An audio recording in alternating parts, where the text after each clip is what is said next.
O'Reilly. You need parts? O'Reilly Auto Parts has parts.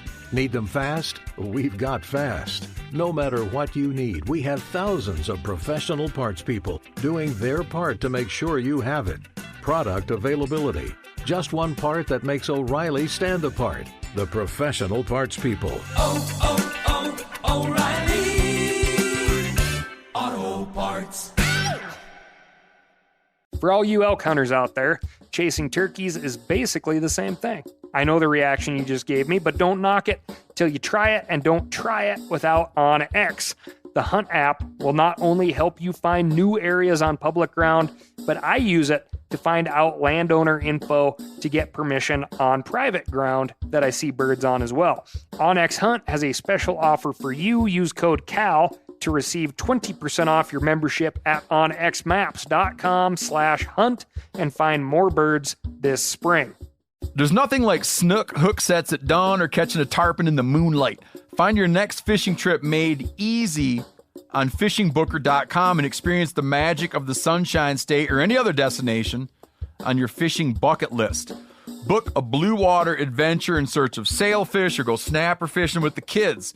With over 6,000 captains and trips to choose from, planning your next one just got a whole lot easier.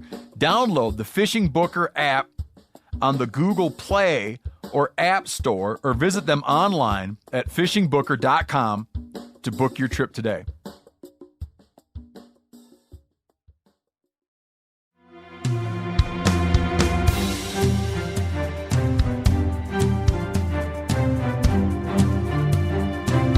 From Meat Eater's World News Headquarters in Bozeman, Montana, this is Cal's Week in Review with Ryan Cal Callahan.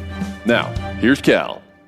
If you've been following Cal's Week in Review, you know all about the cat native to Hollywood, the famous mountain lion P-22.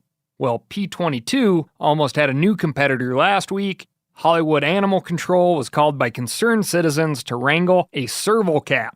The serval, spelled S-E-R-V-A-L, is native to Africa. Typically a golden coat with black spots and stripes, stands about 2 foot at the shoulder, and can weigh in anywhere from 15 to 40 pounds. This cat has been gaining in popularity as an exotic pet, despite the fact that it is considered wild and therefore subject to several layers of regulation in most states. Not Texas, of course.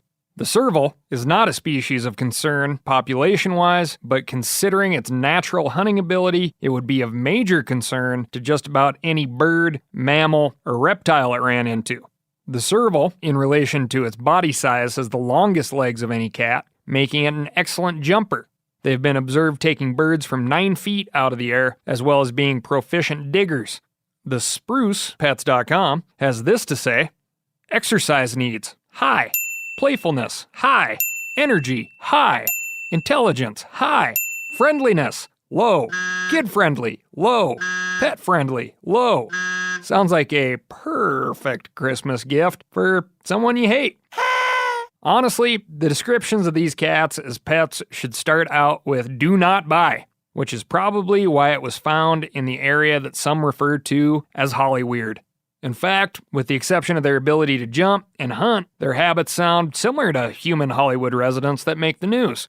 Very attractive, they sleep during the day, primarily active at night, urinate on everything, not necessarily picky eaters, but they puke a lot.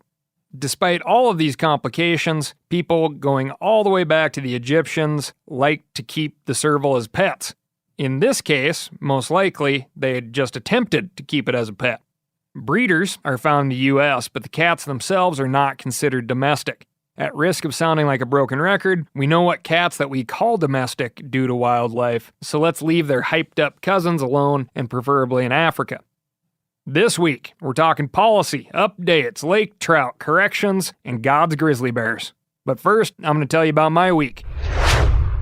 Old Steve Ranella and myself hit the road once again, this time to Bemidji, Minnesota, home of the Bemidji Lumberjacks and Lumberjills, the Bemidji State Beavers, and most importantly, one of the best college Ducks Unlimited chapters in the entire US of A. Bemidji State is only about 6,300 students, and these college chapter volunteers are consistently a top college DU chapter. I noticed in 2018 they beat out Ole Miss, Texas A&M, and Georgia Southern. Texas A&M had an enrollment of just under 70,000 in 2018. We are talking some motivated students, and it was a really cool thing to see and be a part of. If you are currently in school, go volunteer. Many conservation organizations like Ducks Unlimited, Backcountry Hunters and Anglers, the Wildlife Society, National Wild Turkey Federation, Pheasants Forever, and Trout Unlimited have college chapters. Just like with the non-college versions, you can meet new people who have common interests and hopefully different hunting and fishing spots, all while doing some good for habitat, wildlife, and access. Bemidji, Minnesota was impressive in the fact that the area has a ton of hunting and fishing opportunity. Very outdoorsy place, which, in my mind, coincides with the roughly 45% graduation rate at Bemidji State University. At least it would have for me. Anyway, aside from talking conservation with a bunch of interesting and dedicated folks, I got to get out on the ice for some fishing, which is much different than hard water fishing here in Montana. Major difference in this neck of the woods is it is very, very common to drive your full-size vehicle out onto the ice. In fact, to jump back to BSU info, when Bemidji Lake freezes over, students park on the ice in order to bypass the parking fees on campus. Communal roads are plowed out on the ice shacks that range from your insulated, quick-to-set-up Eskimo pop-up shelters to full-blown cabins complete with showers, ovens, TVs, and a convenient hole in the floor to fish through are deposited off of these roads and basically lived in for the season. Walleye is the king fish around those parts, but being as walleye were just barely out of season, we did some fishing for the fish of many names, the burbot, ling, lawyer, cusk, or, as they call them consistently around Bemidji, eel pout or pouts, as in, we're going to go pound some pout tonight. The consistent bite is often at dusk and into the night. The crew I was with said they rarely are on the ice longer than 11:30 p.m., but just so you know, the two recent state record burbot were caught at 4:30 a.m. and 11:30 a.m., as I remember. Guess the pout like to hit on the half hour as well. The pout has a single chin whisker or barbel, which is where it gets the name burbot. Cold water is key for the pout. In fact, some estimates say that for juvenile fish, temperatures above 54 degrees are intolerable. Burbot liver is huge in comparison to the size of the fish. Roughly 10% of the fish's mass is liver. It is tasty and full of fat. So if you're into catching these good-looking fish, don't throw that delicious bit away. The world record rod and real burbot comes out of a lake called Diefenbaker, but some call it Diefenbaker in Saskatchewan. The Saskatchewan burbot came in at 25 pounds, 2 ounces. The biggest I have ever personally seen was a little under 7 pounds, so I've got a ways to go, but a 7-pounder is nothing to pout about. In other fishing news, we're going to release the first ever Cal's Week in Review video series we're calling Field Reports. It could be the last ever if you don't watch it. So watch it. This series is going to be live shortly on the Meat Eater YouTube channel. Be on the lookout and let me know what you think. I like going to check out conservation stories and access stories, and I love telling you all about it, so help me out and subscribe to the Meat Eater YouTube channel so this 3-episode series doesn't pass you by. One of the episodes is in Tennessee, where I joined up with the Tennessee Wildlife Resource Agency to look at their invasive Asian carp situation. I came home from that trip with a pile of silver and big head carp fillets. I was working on a wonton recipe using this extremely neutral fish flesh, and, as I do from time to time, made a mistake in my description on the Old Cal 406 Instagram account. I described the 2 invasive carp I dealt with, which are again the big head and silver carp, as zooplankton eaters, spelled Z-O-O plankton, which they are, but I went on to say that they eat plants, which they do, but Katie.Kobayashi, an aquatic zoologist, has the correction, and you should listen to it. Zooplankton are actually animals, mostly tiny crustaceans. By contrast, phytoplankton are tiny plants in the sense that they produce their own energy. Both are plankton, because they are small, pelagic, free-floating organisms. The roots, zoo, Z-O-O, and phyto, P-H-Y-T-O, distinguish between animal and plant, respectively. Thank you to Katie for setting me straight, and you should eat Asian carp as a tasty side note. Do anything you want to it, knowing that you are eating an invasive species that can consume 5 to 40% of its own body weight every day, according to the U.S. Fish and Wildlife Service. Also, a fun side note, I got a lot of feedback on my carp cooking playlist. Instead of answering a bunch of messages, you can find that playlist on Spotify. It is called Storytellers, and as far as I know, my account name is Ryan Michael Callahan. In telling you that, I have just erased all hopes of anonymity, so appreciate it. And last on the public service announcement update list, John writes in with a really cool veterans and veterans dependents program, and well-timed as sign-up closes March 15. It is called Heroes and Hives, which teaches beekeeping. You can help out the great big food web by proliferating pollinators. Heroes and Hives is conducted by Michigan State University.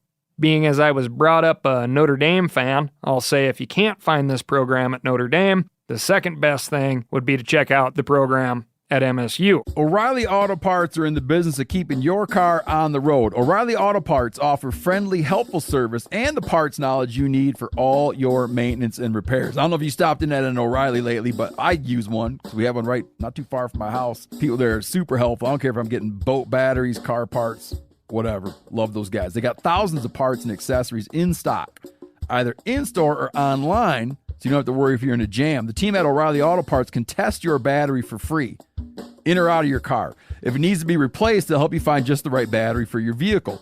If you need your windshield wipers replaced, a brake light fixed, quick service, they'll help you find the right part or point you to the nearest local repair shop for help. Whether you are a car aficionado or an auto novice, you will find the employees at O'Reilly Auto Parts to be knowledgeable, helpful, and best of all, friendly. The professional parts people at O'Reilly Auto Parts are your one-stop shop for all things do-it-yourself auto.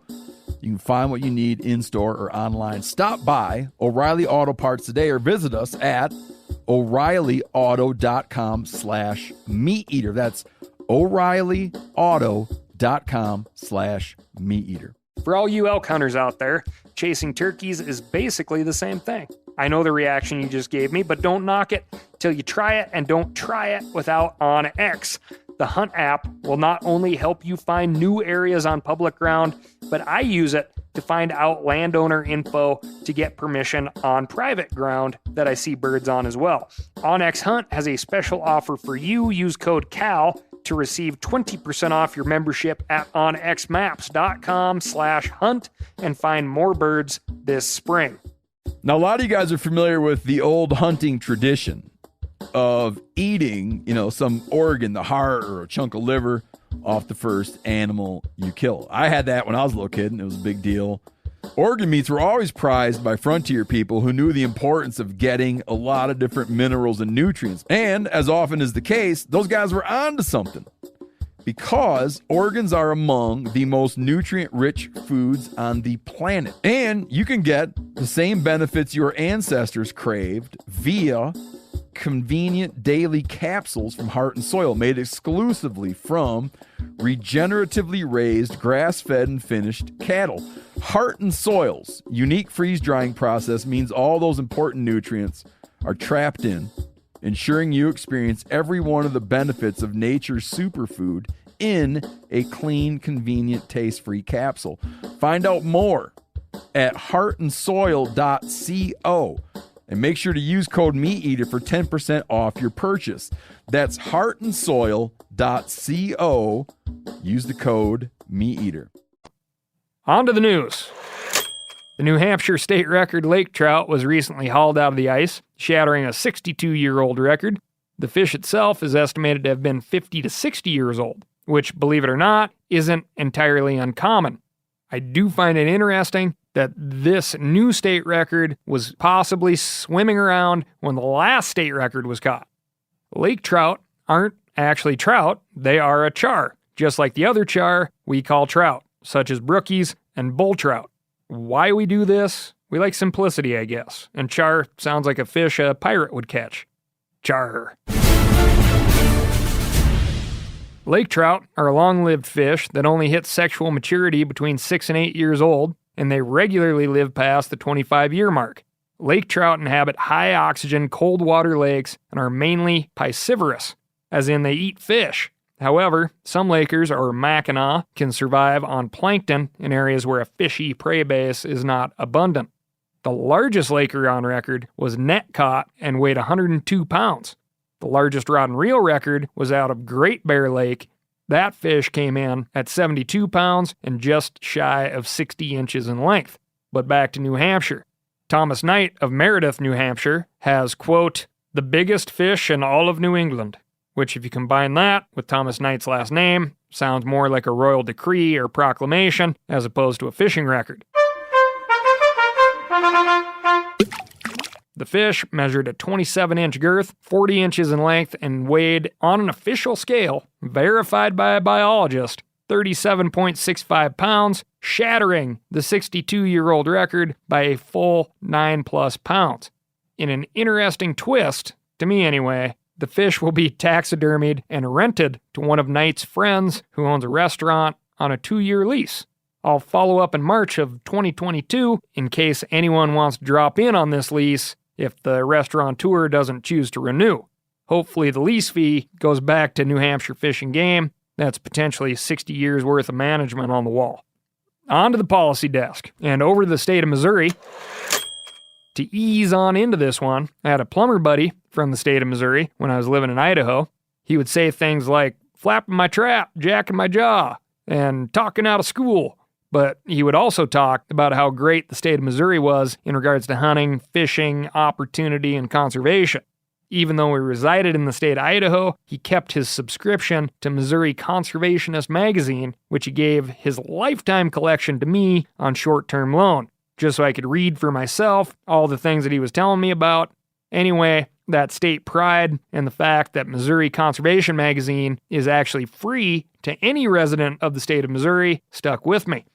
Currently, Missouri Department of Conservation is being attacked with House Joint Resolution 100, which would impose legislative authority onto the currently independent Department of Conservation, exposing conservation dollars to the potential winds of politics. The MDC is extremely well funded, something that the voters of Missouri have continually ensured is the case, and it is that funding that is being so coveted. So, if you recreate in the state of Missouri, let's not rob Peter to pay Paul. Call your state rep and tell them to vote no on HJR 100. Jumping over to the state of Idaho to pretty much the exact same issue. The independent Idaho Fish and Game is also being threatened by proposal HB 514, which would eliminate the bipartisan requirement that currently exists.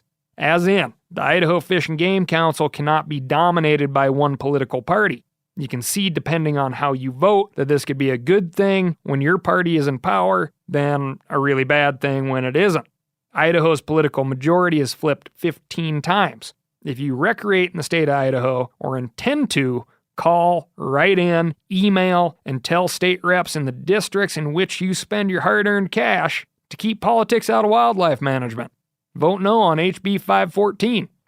Last on the policy front, and stick with me here because it's just getting good, the Land and Water Conservation Fund, or LWCF, needs your help. If you're sick of hearing about this one, let's get it over the hump with permanent funding so we can worry about other things.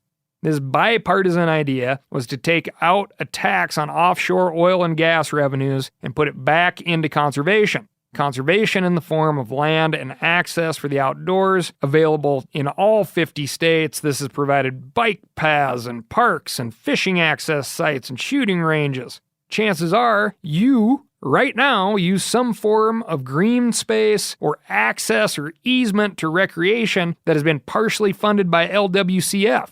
We just had a little rally here in Bozeman, Montana to show support for Land and Water Conservation Fund. The problem is everyone likes LWCF. The money is there, but it needs to be appropriated. So every time a budget comes up, we have to harass our congressional representatives to put the money in the bucket where it can then go to the states to do some good. This happens with every single budget and every single administration. We posted a group photo to the Mediator Instagram account encouraging Rep. Greg Gianforte of Montana to fund LWCF, and the conspiracy theorist came out of the woodwork because Greg Gianforte is a Republican, and apparently, according to some, you can't ask a Republican to do their job on behalf of people who like clean water, air, access, hunting, and fishing. Well, good news. We skipped Representative Gianforte and went straight to the tippy top. President Donald Trump immediately tweeted his support of the Land and Water Conservation Fund for full and permanent funding. His tweet read, "I am calling on Congress to send me a bill that fully and permanently funds the LWCF and restores our national parks. When I sign it into law, it will be historic for our beautiful public lands. All thanks to Senator Cory Gardner and Steve Daines, two great conservative leaders." He must have run out of tweet space for Meat Eater, but we are in it for the access, not the accolades. Pour the heat on your congressional representatives right now, be a pain in the butt, and tell them you want full and permanent funding of the Land and Water Conservation Fund. Thank you, Mr. President, for the Twitter love. Moving on, this next one is a special edition by that fantastic conservation writer Ben Long, God's Own Bear Attack. The good Lord works in mysterious ways, but one mystery caught my eye lately. When God wishes to smite sinners with a bear attack, what sort of bear will he deploy? Grizzly, of course. The Bible and biology say so. Crack open the good book and you will find the obscure and enigmatic case of God's own bear mauling at 2 Kings 2:23-25. Despite my status as a retired Sunday school teacher and the author of scores of articles and a book about bear attacks, this story slipped my awareness entirely, and a small wonder. It's just 2 little sentences, but is also perhaps the bloodiest bear attack in written record. Let me recap. The hero of the story is the prophet Elijah. Elijah is a major player in the Old Testament, a prophet so renowned he also shows up in the Quran and the Book of Mormon. The setting is 900 BC, or nearly 3,000 years ago. Elijah is walking near the town of Bethel, north of Jerusalem. Elijah was mobbed and taunted by a large group of boys. In particular, they tease Elijah for being bald. Elijah was taking no guff that day. According to the New International Bible, he turned around, looked at them, and called down a curse on them in the name of the Lord. Then, 2 bears came out of the woods and mauled 42 of the boys. As a journalist, I am left hungry for more information. I've reported on maulings where more than one person is hurt, usually when a panicked bear ping-pongs down a trail between 2 groups of hikers, swatting them around in turn, but this attack is downright, dare I say, biblical. Imagine a mama bear and a cub maul half a school bus full of brats. Seems a little harsh, but hey, I'm not God. It's maddening to not know the extent of the injuries. As one biblical scholar wrote, were there 42 funerals? There's no way to know. Theology aside, I was left wondering what manner of bear roamed the eastern shore of the Mediterranean back in the day. After all, there are 8 species of bear worldwide to choose from. Answer is the Syrian brown bear, a relatively small and light-colored subspecies of Ursus arctosyriacus arctos, or as we call them in North America, brown or grizzly bears. This subspecies tops out around 550 pounds. Historically, brown bears roam from Turkey to Turkmenistan, but have extirpated from Jordan, Israel, and Palestine. You may be surprised to learn that brown bears still roam rugged and remote corners of Iran, Iraq, and Turkey. The story, as so much of Scripture, is subject to interpretation, but let me offer this. Beware when you tease a bald man or a mama grizz, nothing good can come from it. When Ben says the largest bear attack on record, he's referring to the fact that there has not been a recorded bear attack in modern history of more than 7 people. This attack from 3,000 years ago would be 3.5 times that. That's all I've got for you this week. Let me know what I'm missing, how I'm doing, and what I got wrong by emailing me at askcal, that's ASKCAL, at themeateater.com. If you're loving what you're hearing, please tell some friends and leave me a review by hitting that furthest right-hand star. Thanks again. I'll talk to you next week.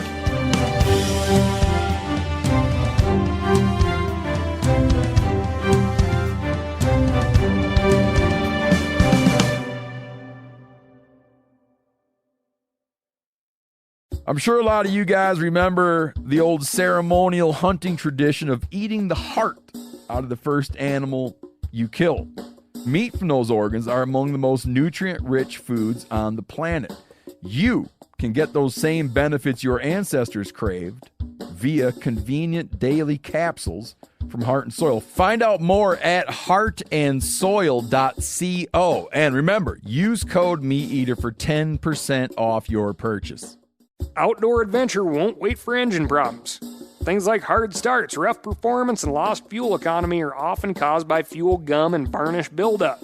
Seafoam can help your engine run better and last longer. Simply pour a can in your gas tank. Hunters and anglers rely on Seafoam to keep their engines running the way it should the entire season. Pick up a can of Seafoam today at your local auto parts store or visit seafoamworks.com to learn more. That's seafoamworks.com to learn more.